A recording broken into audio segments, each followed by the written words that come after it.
Hello everyone, welcome back to our YouTube channel Login 8. Today in this video, I'm going to show you how to make Outlook calendar private.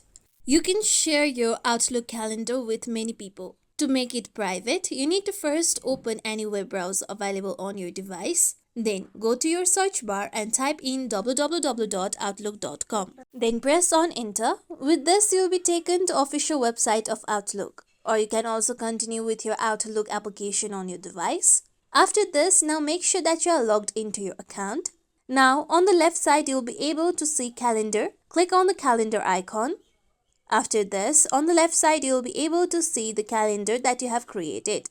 Now you can click on three dots present on the side of the calendar.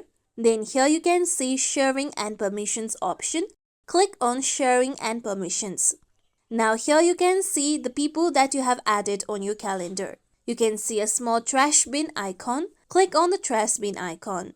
With this, now that person will be removed from your Outlook calendar.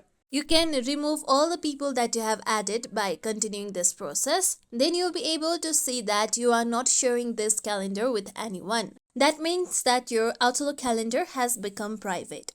This is how we can make Outlook calendar private. This is it for tutorial everyone. Hope this tutorial was helpful to you all. If you like today's tutorial, make sure you like, share, subscribe to our YouTube channel for more tutorials like this. Thank you for watching.